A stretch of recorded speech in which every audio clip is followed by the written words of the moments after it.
Yang terakhir sebelum kita mulai berdoa. Lalu pertanyaan begini, Pak, cara praktisnya bagaimana? Supaya saya ini tinggal di dalam Kristus. Karena dengan tinggal di dalam Kristus, itu seperti ranting anggur yang nempel kepada pokok anggurnya, dan lalu semua yang dari pokok anggur itu akan mengalir kepada ranting anggur. Artinya apa yang dimiliki Tuhan itu milik saudara dan saya. Cara yang pertama, bagaimana kita ini bisa terus menempel kepada pokok anggurnya adalah yang pertama, memiliki pikiran Kristus atau firman. Seperti 1 Korintus 2:16 dikatakan, siapakah yang mengetahui pikiran Tuhan? Siapa yang bisa mengetahui pikiran Tuhan sehingga ia dapat menasihati dia? Tetapi kami memiliki pikiran Kristus. Dengan cara bagaimana? Kalau saudara ingin memiliki cara berpikir Tuhan, saudara ingin mengetahui cara berpikir Tuhan, baca Alkitab. Baca Alkitab. Ya, kalau misalkan ada seorang profesor yang membuat sebuah teori, dan kita ingin tahu, Pak Profesor, bagaimana sih teorimu yang ada di dalam pikiranmu itu apa? Lalu profesor itu akan mengatakan, ini buku yang sudah aku tulis.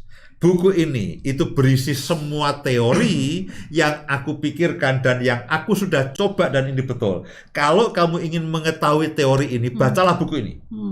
Ketika kita membaca buku itu, kita mengerti cara berpikir dari profesor itu. Nah, demikian juga dengan saya, saudara. Saudara, Pak, saya ingin mengetahui pikiran Kristus. Bisakah Bapak mendoakan saya? Saya ada di Australia, Pak. Tolong doakan supaya tiba-tiba saya mendapatkan pikiran Kristus. Tidak bisa. Saya hanya bisa mendorong saudara supaya saudara terbuka. Tapi langkah selanjutnya, saudara harus mendownload. Saudara harus mendownload itu dengan cara bagaimana? Setiap hari saudara baca firman, saudara download satu pasal, saudara download sebuah pasal. Nah, lama-lama cara berpikir saudara dan saya akan sama dengan cara berpikir Kristus. Nah, itu cara yang pertama, bagaimana tinggal di dalam Kristus. Yang kedua, di dalam Mazmur pasal yang pertama, ayat yang pertama, berbahagialah orang yang tidak berjalan menurut nasihat orang fasik, yang tidak berdiri di jalan orang berdosa, dan yang tidak duduk dalam kumpulan pencemooh. Tetapi yang kesukaannya, ayat yang kedua, tetapi yang kesukaannya ialah Taurat Tuhan. Dan yang merenungkan Taurat itu siang dan malam, ya seperti pohon yang ditanam di tepi aliran air, yang menghasilkan buahnya pada musimnya dan yang tidak layu daunnya, apa saja yang diperbuatnya berhasil. Alkitab mengatakan yang kesukaannya ialah firman Tuhan. Dan firman Tuhan itu juga berarti adalah Tuhan sendiri. Yang kedua, yang kesukaannya Taurat Tuhan dan yang merenungkan firman atau Taurat itu siang dan malam. Dikatakan, saudara dan saya akan berbuah pada waktunya, berbuah pada musimnya. Jadi yang pertama, baca firman. Yang kedua, baca firman, renungkan siang dan malam. Ya, saudara katakan, Pak, sepertinya Bapak menyampaikan kuasa firman dan doa itu selalu menganjurkan kami baca firman. Ya, masa saya suruh saudara baca komik? Tidak, ya memang firman itulah. Ya, Allah meneguhkan setiap pemberitaan firman dengan tanda-tanda heran dan ajaib. Makanya saya bisa berani berdoa untuk saudara dan saya. Itu bukan karena, oh Pak Yusianto ini punya karunia kesembuhan. Oh, bukan itu.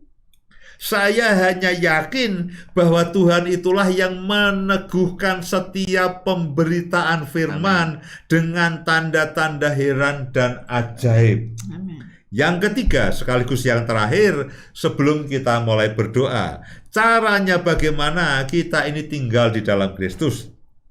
Di dalam Kisah Para Rasul pasal yang ke-18 ayat yang pertama dikatakan begini.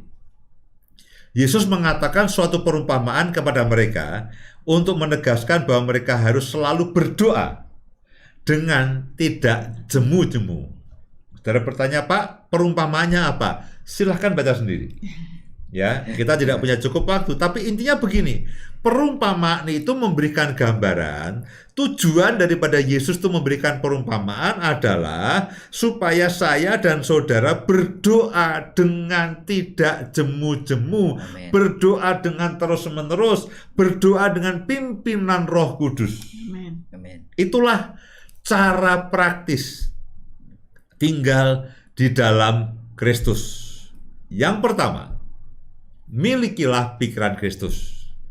Saudara ingin miliki pikiran Kristus, bacalah Alkitab. Yang kedua, renungkan, baca, ucapkan, renungkan firman Tuhan itu siang dan malam.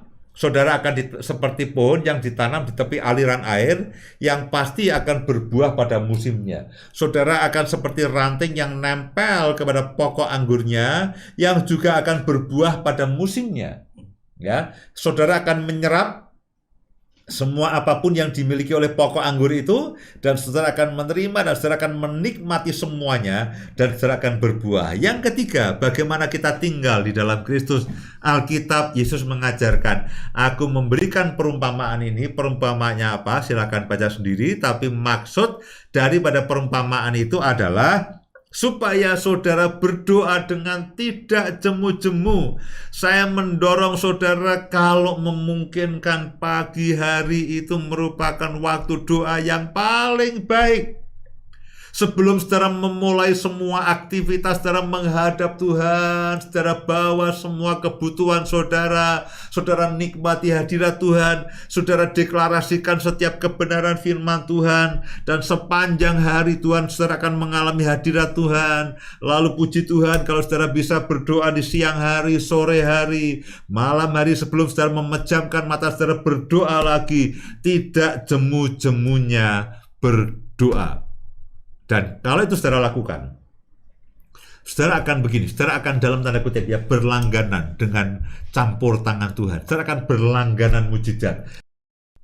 Nah, dalam tanda kutip berlangganan ya, saudara akan menerima akan aliran dari pokok anggur itu. Dialah Tuhan yang menyembuhkan, Dia Tuhan yang melakukan tanda-tanda heran dan mujizat, Dia Tuhan yang memelihara, Dia gembala yang baik, Dia air hidup, Dia roti hidup. Niscaya saudara dan saya akan mengalami itu semuanya. Amin. Amin.